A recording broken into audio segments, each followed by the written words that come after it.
अनुभव सबक है, सीख है, जीवन का मीत है। जी हाँ, और हमारी जिंदगी की पोटली जीवन के खट्टे मीठे अनुभवों से सजी होती है। और अनुभव होते भी कमाल के हैं, क्योंकि ये आपको जीवन जीने का सलीका बताते हैं और यह बताते हैं कि जिंदगी में क्या सही है और क्या गलत। कभी कभी हमें जो सही लगता है उसे अनुभव गलत साबित कर देते हैं, और कभी कभी जो हमें गलत लगता है अनुभव उसे सही साबित कर देते हैं। और आपकी उम्र के साथ साथ आपका अनुभव भी बढ़ता रहता है। इसी कड़ी में आज आकाशवाणी देहरादून के कार्यक्रम अनुभव में हम बात करेंगे एक खास शख्सियत से और उनसे जानेंगे उनके जिंदगी के खट्टे मीठे अनुभव। आज हमारे साथ स्टूडियो में मौजूद हैं डॉक्टर तंजीम अली। तंजीम अली जी फिलहाल में फाइनेंस कंट्रोलर हैं आईटी डेवलपमेंट एजेंसी उत्तराखंड में। साथ ही आप फाइनेंस कंट्रोल करते हैं उत्तराखंड स्पेस एप्लीकेशन सेंटर और Uttarakhand council for science and technology में। डॉक्टर तंजीम अली, आपका बहुत बहुत स्वागत है कार्यक्रम अनुभव में। बहुत बहुत शुक्रिया आपका, थैंक यू वेरी मच। जी, क्योंकि ये कार्यक्रम हमारा बहुत लाइट मूड का कार्यक्रम है। अनुभव जो हमारे ज़िंदगी के हैं, जैसे मैंने अपने इंट्रोडक्शन में भी कहा, और अनुभव हम जिंदगी से तब से हासिल करना शुरू करते हैं जब हम जीवन में होश संभालते हैं। अगर हम बचपन के अनुभवों की बात करें तो वो थोड़े अलग किस्म के अनुभव होते हैं। हम जब ज़िंदगी में एक जवानी की तरफ बढ़ते हैं, किशोर अवस्था की ओर बढ़ते हैं, तो वो तजुर्बे और वो अनुभव बिल्कुल अलग किस्म के होते हैं। हम कार्यक्रम को आगे बढ़ाते हैं और मैं आपसे जानना चाहूँगा कि आपका बचपन उत्तराखंड के किस शहर में बीता। आपका बचपन का जो अनुभव है वो क्या है, चाहे वो पढ़ाई को लेकर हो, चाहे वो खेल कूद को लेकर हो, चाहे वो अन्य गतिविधियों को लेकर हो। तो बचपन के जो अनुभव है हम उससे आगे बढ़ेंगे और अब तक के जीवन के जो आपके अनुभव हैं उस पर हम चर्चा करेंगे। बहुत बहुत शुक्रिया आपका। मेरी पैदाइश रुड़की की है। I am born and brought up in Roorkee. Roorkee एक उत्तराखंड का छोटा शहर है। जी। वहीं मैं पैदा हुआ और मेरी schooling starting from the LKG up to graduation वहीं पर हुई है। जी। फिफ्थ तक हमारा एक स्कूल है वहाँ पर, गांधी बाल निकेतन, मैंने वहाँ से पढ़ाई की है। उसके बाद वहाँ पे केएलडीबी कॉलेज करके एक चेन है स्कूल्स की, केएलडीबी इंटर कॉलेज, और फिर उनका डिग्री कॉलेज भी है। मैंने वहाँ से ट्वेल्थ और फिर ग्रेजुएशन वहाँ से किया। जी। तो अप टू ग्रेजुएशन मेरा रुड़की का है। जी। डिग्री कॉलेज जिसको हम केएलवी पीजी कॉलेज वहाँ कहते हैं, वो साइंस का कॉलेज है। वहाँ से मैंने BSc in zoology, botany and chemistry किया था। अब जब तक मैं रुड़की में रहा हूँ तो जैसे स्कूल टाइम में तो लाइफ ऐसा लगता है कि बहुत बड़े स्ट्रगल नहीं होता। स्ट्रगल तो जब पढ़ाई ख़त्म हो जाती है उसके बाद उसके जब बाद करियर होता का सोचते हैं तब होता है। तो वो तो लाइक स्मूथ सेलिंग जैसे कहा जाता है, उस तरह का रहा है। और जब मैंने वहाँ से बीएससी किया, बीएससी के बाद फिर हमने क्योंकि ग्रेजुएशन के टाइम पर ही अपना एक गोल बन गया था हमारा कि हमें करना क्या है। तो मेरा जो एम था, मैंने सोचा हुआ था, वो यही था कि सिविल सर्विसेज में हमें जाना है। जी। तो वहाँ से हमने अपना प्लानिंग शुरू किया, पढ़ाई का सोचा किस तरह से करना है। उसके बाद मैंने फिर, चूँकि मेरा इंटरेस्ट ग्रेजुएशन करते करते बॉटनी में काफ़ी हो गया था, जी। तो मैंने फिर तब रुड़की में कोई भी एमएससी का कोर्सेज नहीं था, किसी कॉलेज में एमएससी की क्लासेस नहीं थी। तो एमएससी वहाँ पर मुजफ्फरनगर और सहारनपुर दो ही कॉलेज थे आसपास जहाँ पे ये रेगुलर एमएससी चलती थी। तो हमने फॉर्म भी भरा, डीएवी कॉलेज मुजफ्फरनगर का, वो एक रेप्यूटेड कॉलेज है वहाँ का। वहाँ मैंने एमएससी बॉटनी में अप्लाई किया, मेरा वहाँ सिलेक्शन हुआ। जी। और 2 साल वहाँ ज़िंदगी के बहुत अच्छे गुजरे। मतलब अगर कहा जाए कि मेरी ज़िंदगी का जो गोल्डन पीरियड है जहाँ हमने सीखा, पढ़ा, एंजॉय किया, वो मेरा एमएससी का पीरियड है। अच्छे दोस्त बने वहाँ पर, और एक जो ज़िंदगी को का देखने का नज़रिया था, घर से बाहर हम पहली बार निकले। जी। अब तक तो घर जाके पढ़ रहे, 2 साल हम बाहर रहे, तो वो नज़रिया जो दुनिया को देखने का था बदला। और वहाँ हमने कुछ सीखा कि अब लाइफ का स्ट्रगल आगे हमें ज़िंदगी का कैसे करना है, ज़िंदगी का सफ़र कैसे तय करना है, ये वहाँ जाकर सीखा। और वहीं से हमारा फिर करियर का एक दिशा अच्छा, मिली। मुख्यतः आप स्टूडियस किस्म के मतलब मेरा जो स्टूडेंट फोर्स थे। रहा है शुरू से, मतलब अब ये कहना कि स्टूडियस रहे हैं, लेकिन अब मेरा पढ़ाई पे फोकस रहा था शुरू से। मतलब मेरा सही बोले कि मतलब मुझे खेल कूद का उतना नहीं मिला मौका, नहीं मैं उसमें ज़्यादा इन्वॉल्व रहा। मेरा डिबेटिंग में मौका नहीं मिला या आप मतलब मेरा उसमें उतना इंटरेस्ट भी नहीं इंटरेस्टेड रहा। नहीं थे। मतलब दोनों बातें हैं, मुझे इंटरेस्ट भी मेरा उतना डेवलप नहीं हुआ। मेरा डिबेटिंग में और क्विज कॉम्पिटिशन्स में, इस तरह के जो कॉम्पिटिशन्स होते हैं, मैं उसमें ज़्यादा इन्वॉल्व रहा स्टार्टिंग फ्रॉम द स्कूल। जब ये स्कूल में थे, हम 11th-12th से इस तरह के कॉम्पिटिशन जब भी होते थे, चाहे वो ऐसे राइटिंग के रहे हों या क्विज़ में पार्टिसिपेट करना हो या कहीं पे स्पीच कॉम्पिटिशन हो। मेरे फादर को बड़ा शौक था कि मतलब बेटे जो है मेरा बच्चा, क्योंकि मेरे फादर एक अच्छे ओरेटर थे, वो अच्छा बोलते थे काफ़ी, तो वो अपने प्रोग्राम्स में जहाँ भी जाते थे, हम जब छोटे थे इवन 5th-6 में, तो मुझे 15 अगस्त, 26 जनवरी ऐसे प्रोग्राम में शुरू से ही वो ले जाया करते थे और स्पीच वहाँ पे कि 15 अगस्त, 26 जनवरी की स्पीच देने की तैयारी वो कराते थे खुद ही। तो मुझे शुरू से ही रहा कि बोलना है माइक पर जाकर या डिबेट में पार्टिसिपेट करना है या क्विज़ करना है, और उस तरह का ही मेरा रहा है इंटरेस्ट। तो ये 6-7 से ही मैंने इस तरह के कॉम्पिटिशन में भी। स्कूल का कोई ऐसा अनुभव जो आज भी आपको याद हो, चाहे खट्टा हो चाहे मीठा हो, क्योंकि हमारी बहुत सारी यादें स्कूल से जुड़ी हुई होती हैं। उस समय इंसान बहुत इतना परिपक्व नहीं होता जी, है जी, जी। और सब कुछ ये लगता है कि बस हम ही हम हैं और बाकी सब बेकार है।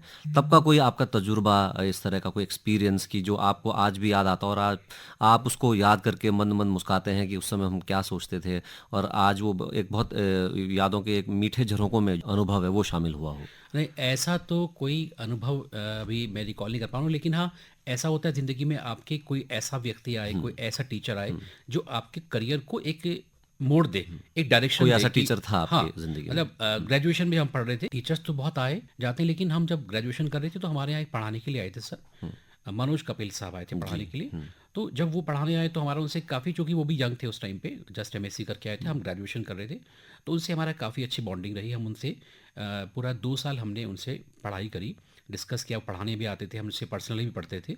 और तो करियर का कहना चाहिए कि जो टर्निंग पॉइंट था, मोड़ आया कि भई हम क्या कर सकते हैं, तो उन्होंने मोटिवेट भी किया और अच्छा करियर काउंसलिंग उन्होंने की।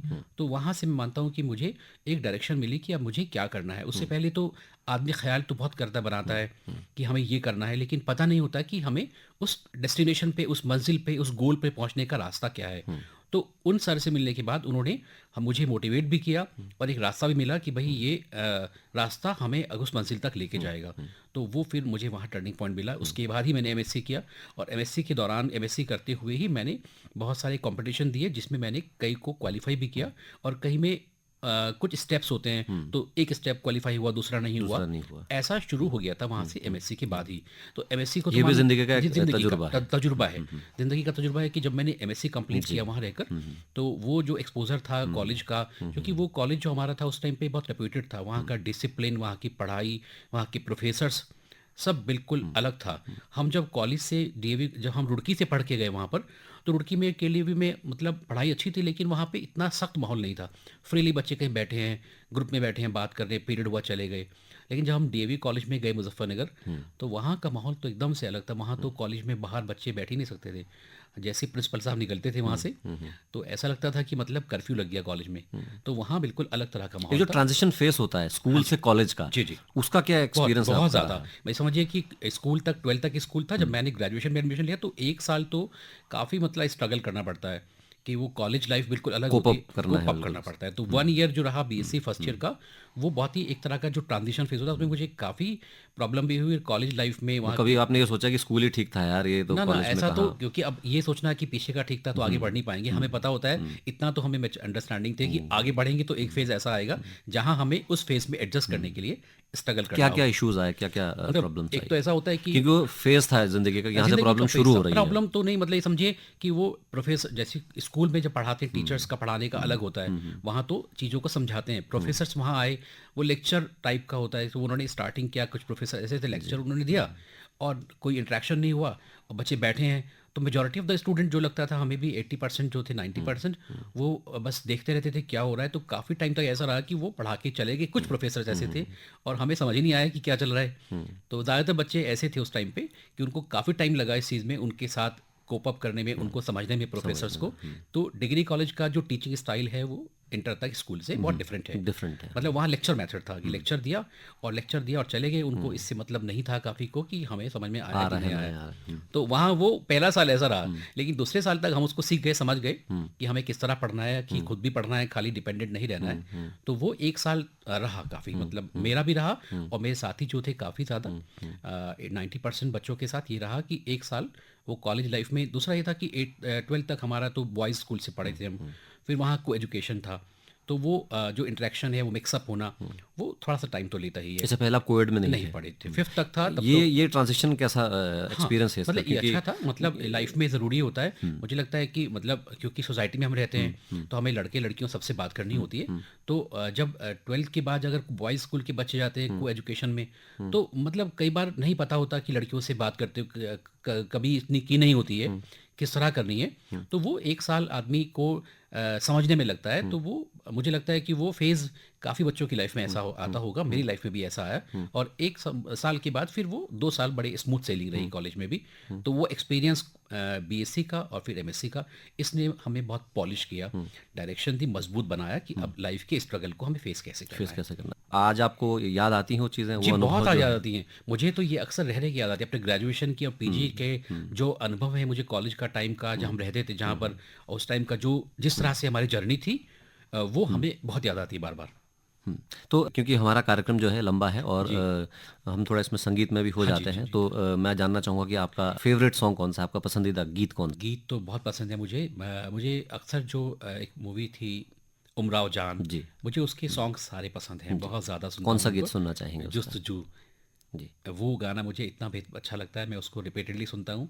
तो अगर ये प्ले करेंगे तो अच्छा तो लगेगा। डॉक्टर तंजीम अली जी, लीजिए पेश है आपका ये पसंदीदा गीत।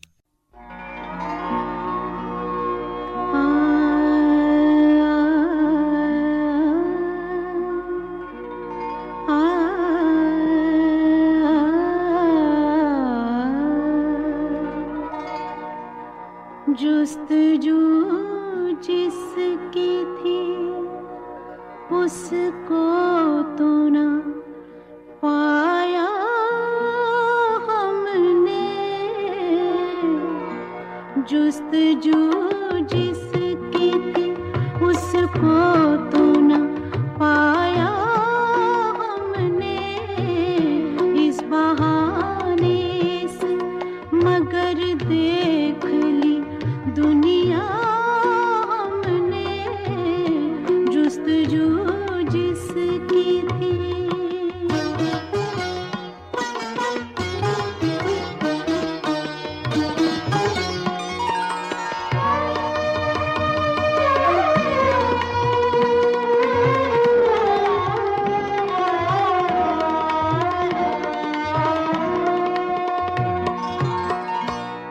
तुझको रुसवा न किया,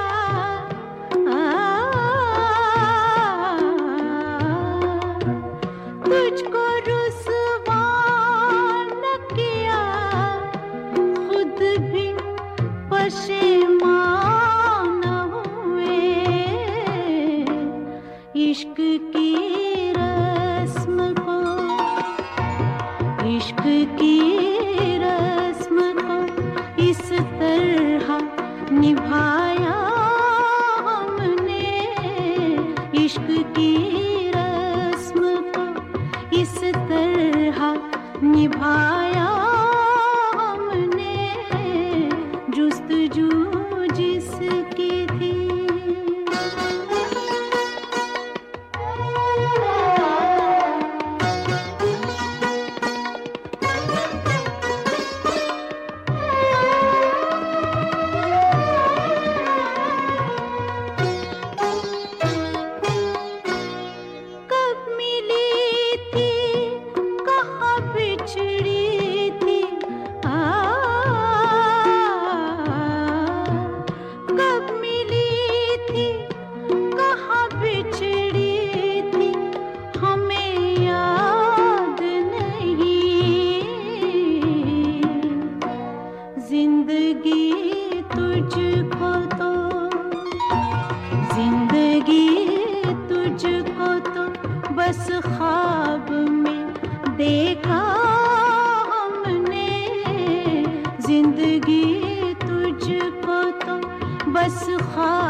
कार्यक्रम अनुभव में एक बार फिर से स्वागत है आप सभी का। मैं हूं अनिल दत्त शर्मा और कार्यक्रम में हमारे साथ मौजूद हैं एक ख़ास हस्ती डॉक्टर तंजीम मली जी। आप फाइनेंस कंट्रोलर हैं आईटीडीए में और आप उत्तराखंड स्पेस एप्लीकेशन सेंटर और Uttarakhand council for science and technology में भी अभी कार्यरत हैं। तंजीम मली जी, कार्यक्रम में ब्रेक लेने से पहले हम बात कर रहे थे आपके बचपन की, आपके स्कूल डेज़ की, आपके कॉलेज डेज़ की। तो ये मिडल ऑफ द लाइफ हम पहुंच गए हैं। अब हम आगे बात करते हैं। जब आदमी कॉलेज लाइफ से बाहर निकलता है तो वो एक अलग किस्म की दुनिया होती है। एक फिल्म में भी है कि ज़िंदगी कॉलेज के गेट के इस पार अलग होती है और ज़िंदगी कॉलेज के गेट के उस पार बिल्कुल बिल्कुल अलग होती है। किस तरह का आपका अनुभव रहा? क्या वो ट्रांजिशन फेस रहा कि कॉलेज में तो बिल्कुल एक डिसिप्लिन लाइफ है कि आप सुबह उठ रहे हैं, पढ़ रहे हैं, खर्चा घर वालों से मिल रहा है और पढ़ रहे हैं, फिर रात को टाइम से सो रहे हैं। But when you are in struggling phase, college के बाद का जो स्ट्रगलिंग फेज होता है वो बड़ा खट्टे मीठे अनुभव लेके आता है और वही दिशा तय करता है कि आपका जीवन जो है वो किस स्तर पर पहुंचेगा। उस अनुभव के बारे में बताइए। ज़िंदगी का असली जो स्ट्रगल है, जो होता है, स्टार्ट होता है, वो कॉलेज के बाद ही होता है। कॉलेज तक तो स्मूथ सेलिंग होता है, लाइफ एंजॉय हो रही है कि पढ़ाई भी हो रही है, घर से पैसे मिल रहे हैं, उसमें कोई ऐसी बातें नहीं होती। लेकिन जब पढ़ाई कंप्लीट हो जाती है और उसके बाद हमें देखना होता है कि अब हमें कहाँ जाना है, क्या बनना, करियर कहाँ है हमारा, तो एक फेज अब आता है जब आपके पास जॉब भी नहीं होती और पढ़ाई पूरी हो चुकी होती है। तो एक्चुअल फेज जो स्ट्रगल है वो ये होता है। तो हमारा भी यही रहा कि एमएससी के बाद, हालांकि उस तरह का बेरोजगारी का स्ट्रगल तो मेरा कभी नहीं रहा, क्योंकि मैं तो कॉलेज टाइम से भी पढ़ाने लगा था बच्चों को ना। अच्छा। तो जस्ट मैंने जैसे ही अपना एमएससी कंप्लीट किया तो मेरे पास स्कूल का एक ऑफर आया रुड़की के टीचिंग के लिए। तो मैंने just after completing my MSc, मैंने कब की बात है? ये बहुत पुरानी बात होगी, 94 की बात 94 की होगी। बात। तो मैंने वहाँ स्कूल में ज्वाइन किया, लेकिन चूंकि मेरा जो एम था वो यूपीएससी इस तरह के एग्जाम्स को पढ़ाई करके निकालना था, तो मैंने स्कूल ज्वाइन किया। 10 दिन के अंदर मुझे लगा कि ये स्कूल का जो टाइम है पढ़ाने का, ये बहुत टाइम कंज्यूमिंग है, पूरा दिन निकल जाता है और उसके बाद भी स्कूल के असाइनमेंट इतने होते हैं कि वो अपनी पढ़ाई नहीं हो पाएगी। तो मैंने 10-12 दिन स्कूल करने के बाद, पढ़ाने के बाद मैंने वहाँ छोड़ दिया। और लेकिन ये था कि अभी जब पढ़ाई कर रहे हैं तो अर्निंग तो कुछ करनी है। अब सारे जो पैसे हैं डिपेंडेंसी नहीं कर सकते पेरेंट्स के ऊपर। तो मैंने अपना एक पढ़ाना शुरू किया बच्चों को प्राइवेट। मैंने सोचा कि 2-1 घंटा बच्चों को ट्यूशन्स या कोचिंग दे देंगे, उससे थोड़ी अर्निंग हो जाएगी, वो अपनी पॉकेट मनी हो जाएगी और हम पेरेंट्स के ऊपर डिपेंडेंट नहीं रहेंगे। तो मैंने अपना शुरू किया। तो जब मैंने स्कूल छोड़ा था तुरंत बच्चे वहाँ से मेरे पास पढ़ने के लिए आ गए थे, क्योंकि मेरा पढ़ाने का इंटरेस्ट शुरू से रहा। मेरा जो इंक्लिनेशन है, मेरा जो तरीका है, मुझे लगता है कि वो बेहतर ठीक है। मैंने छोड़ा स्कूल, वहीं के बच्चे पढ़ने के लिए आए, तो मैंने उन बच्चों से पढ़ाना शुरू किया। 5-6 बच्चे थे और अपनी कोचिंग का एक नाम रखा, काइसन क्लासेस करके रखा। और वो 10 दिन के अंदर ही बच्चे बढ़ते गए और वो फिर पहला साल पढ़ाया मैंने कंप्लीट बायोलॉजी पढ़ाया। हालांकि मेरा बॉटनी से एमएससी था, मैंने जूलॉजी एंड बॉटनी कंप्लीट पढ़ाया, पूरे साल उनका कोर्स कंप्लीट कराया। उन बच्चों का रिजल्ट काफ़ी अच्छा रहा। तो नेक्स्ट ईयर से फिर मेरे एक दोस्त ने मुझे ज्वाइन कर लिया और हमने फिर एक कोचिंग प्रॉपर स्टार्ट की, प्री मेडिकल की। तो ऐसा होता है जब आप पढ़ाने लगते हैं तो पैसा जब आता है तो फिर लगता है कि यार ये तो अच्छा आ रहा है, ये तो अच्छा आ रहा है, ये तो ठीक है, ये प्रोफेशन भी अच्छा है। तो वो थोड़ा सा लालच टाइप का हो जाता है आदमी के अंदर, थोड़ा लेथार्जिक हो जाता है, लेथार्जिक हो जाता है। उसने कहा यार चलो डाइवर्ट हो जाता है, डाइवर्ट हो जाता है। आपने सही कहा एक्चुअली। तो वो डाइवर्जन मेरे फेज में आया कि अब लगा, पहले तो हमने कहा कि 1 घंटा पढ़ा लेंगे यार, पॉकेट मनी आ जाएगी। जब 1 घंटा में वो ज़्यादा बच्चे हो गए तो लगा अब 2 घंटे पढ़ा लेते हैं। फिर पूरा पीएमटी के लिए पढ़ाना शुरू किया। तो अगले साल हमारे पास बच्चे काफ़ी हो गए और हमने फुल फ्लेजेड तरीके से उनको पूरा मेडिकल के लिए पढ़ाना शुरू किया। तो वो टाइम तो ऑब्वियसली जब पढ़ा रहे हैं तो उसके लिए रिस्पॉन्सिबिलिटी भी है, पढ़ गई है। तो वो पूरा साल पढ़ाया। तो अब उसका नुकसान ये हुआ कि अपने ऊपर फोकस कम हो गया हमारा। जो हम अपने लिए पढ़ रहे थे, जो टाइम अपने लिए कंज्यूम करना था, पढ़ाने पे लगाना शुरू कर दिया। लेकिन जा बच्चों को हमने बहुत डिवोशन से पढ़ाया और पढ़ाने के बाद वो बच्चों का उस साल का रिजल्ट और बेहतर रहा। उसमें बच्चे हमारे, पहला बैच फुल फ्लेजेड मेडिकल का था, उसमें बहुत बच्चे हमारे मेडिकल में यानी पीएमटी में, एमबीबीएस में सेलेक्ट हुए फॉर्चुनेटली। इस बीच तैयारी अपनी भी चल रही थी, मैं अपने एग्जाम भी दे रहा था। तो मैंने भी अपने यूपीएससी के प्रीलिम्स क्वालीफाई किए, मेंस दिए, इसी बीच भी कर रहे, तैयारी भी कर रहे थे। एक तो बड़ा स्ट्रगलिंग फेज रहा होगा, बहुत ज़्यादा। मतलब ये जो एमएससी के बाद का कुछ टाइम था जब तक मेरा जॉब नहीं लगा, तो वो पढ़ाना बच्चों को, अपना पढ़ना, एग्ज़ाम देना भी, कुछ एग्ज़ाम में सक्सीड करना, कुछ में नहीं क्वालिफाई कर पाना। तो वो मेरा उसी बीच मैंने एक गेट का एग्ज़ाम दिया। एक एग्ज़ाम होता है graduate aptitude test for engineers, in engineering करके एग्ज़ाम होता है, गेट बोलते हैं। तो मैंने वो एग्ज़ाम क्वालिफाई किया, वो भी क्वालिफाई किया। तो वो बीच में हो गया तभी, तो उसका स्कोर ठीक आ गया। तो थोड़ा कॉन्फिडेंस बढ़ा कि नहीं, ये तो पहली बार में मैंने क्वालिफाई कर लिया। उसके बाद फिर तैयारी चलती रही, बच्चे पढ़ते गए उधर। तो इस बीच आपको ये नहीं लगा कि यही ठीक है, जो बच्चों को पढ़ा रहे हैं, इनकम भी आ रही है, तो अपना जो एम है वो साइड कर देते हैं? नहीं, वो अपने होने लगा साइड, मतलब उसके लिए अपने आप ही होने लगा कि अपना टाइम कम होता जा रहा है, बच्चों के लिए बढ़ता जा रहा है। फुल डे कि एक साल इतना बच्चों का रिजल्ट हुआ, दूसरे साल बच्चे और बढ़े, हर साल रिजल्ट 2 साल हो गए ऐसे। तो अपना जो एम था वो थोड़ा साइडलाइन लगने लगा मुझे कि यार ये थोड़ा लॉस हो रहा है। हालाँकि वहाँ पढ़ाई कर रहे थे हम। उसके बाद मैंने गेट का जब एग्ज़ाम क्वालीफाई किया, फिर उसके बाद नेट एक एग्ज़ाम होता है, नेशनल एलिजिबिलिटी टेस्ट होता है। वो 2 तरह से होता है, 2 अलग-अलग बॉडी कराती है। एक ICAR बॉडी है, Indian council of agriculture research. मैंने वो पहले दिया, मेरा वो क्वालीफाई हो गया। उसके बाद नेट दूसरा अगले साल दिया। नेट CSIR भी कंडक्ट कराता है, CSIR council of scientific industrial and industrial research. पहले मैंने एक नेट ICAR क्वालीफाई किया, इसके बाद मेरा नेट CSIR एंड UGC का कंबाइंड होता है। तो UGC एंड CSIR का जो कंबाइंड वाला होता है वो मेन एग्जाम होता है, तो वो टफ था काफ़ी। वो मेरा फिर क्वालीफाई हुआ। ये सब चल रहा है, मेरी कोचिंग भी चल रही है, मेरे दोस्त भी मेरे साथ पढ़ा रहा है, हम दोनों का चल रहा है। बच्चों का रिजल्ट बेहतर होता जा रहा है हमारे इंस्टीट्यूट में। अगर उस टाइम पे मतलब बच्चे 50 60 70 थे शुरू में, तो उसमें 10-15 बच्चों का सिलेक्शन हो रहा था बढ़िया, अच्छे result रैंक के साथ अच्छा रिजल्ट था। तो ये निकलता गया। फिर UPSC के एग्ज़ाम्स दिए मैंने, मेंस दिए। जब यूपी था हमारा कंबाइंड, तो यूपी PCS के भी एग्ज़ाम दिए। वहाँ मैंने इंटरव्यू तक पहुँचा। पहले उसमें प्रीलिम्स होता है, वो क्वालीफाई किया आपने, फिर मेंस क्वालीफाई किया, फिर थर्ड लेवल इंटरव्यू का हुआ। मीनवाइल मैंने चूँकि UGC का नेट क्वालीफाई कर लिया था CSIR से लाइफ साइंसेज में, तो एक डिग्री कॉलेज में लेक्चरशिप जिसको असिस्टेंट प्रोफेसर बोलते हैं हम, उसका भी वैकेंसीज निकली हुई थी। और वहाँ पे एलिजिबिलिटी होती है कि आपने MSc के बाद मतलब PG के बाद नेट क्वालीफाई किया हो। PhD कंपलसरी नहीं था उस टाइम पे। तो मेरा PhD तब तक मैंने एनरोल नहीं कराया था अपने आप को, मेरा ये क्वालीफाई हो गया। मैंने वहाँ अप्लाई किया इस पोस्ट के लिए इलाहाबाद में। हायर एजुकेशन कमीशन एक बॉडी है जो वहाँ के एडेड कॉलेज में ये रिक्रूटमेंट करती है। मैंने वहाँ अप्लाई किया, मेरा वहाँ इंटरव्यू हुआ, और इंटरव्यू के बाद फॉर्चुनेटली मेरा सिलेक्शन हो गया in degree college as assistant professor in botany. ये मेरा सिलेक्शन हुआ।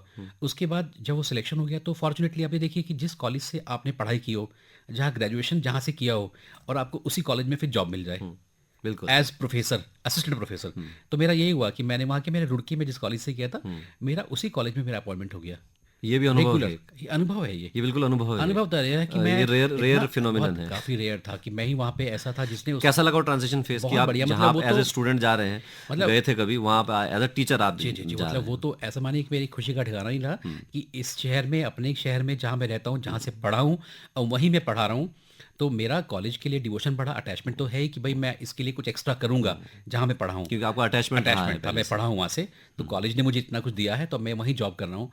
तो मैंने वहाँ पढ़ाना शुरू किया, पूरे डिवोशन से पढ़ाया, मेरा साथ साथ पढ़ाता भी रहा। लेकिन चूँकि बैकेंड पे था कि मुझे तैयारी करनी है, मैं वो एग्ज़ाम दे ही रहा था, तो ये उत्तराखंड तब तक अलग हो गया। उसके बाद सिलेक्शन के बाद उत्तराखंड अलग हुआ, तो मैंने उत्तराखंड का PCS का एग्ज़ाम निकला। ये यहाँ पे होते हैं। कब की बात है? 2000 उसके बाद की 2000 की बात की। 99 में मेरा जॉब लग गया था डिग्री कॉलेज में, रुड़की में। उसके बाद 2000 में ये स्टेट अलग हो गया, उत्तराखंड अलग हो गया, तो उत्तराखंड के PCS के अलग से एग्ज़ाम होने लगे। मैंने ये एग्ज़ाम भरा, मैंने ये एग्ज़ाम फिर मेरा क्वालिफाई हुआ। PCS में भी 3 लेवल होते हैं जैसे UPSC में होते हैं, मेंस और इंटरव्यू। जी, प्री मेंस इंटरव्यू, ये पूरा स्टेप मेरा क्वालिफाई हुआ। और उसको क्वालिफाई करने के बाद मेरा सिलेक्शन हुआ इस पोस्ट पर, इस जिसमें मैं प्रेजेंटली अब जॉब कर रहा हूँ।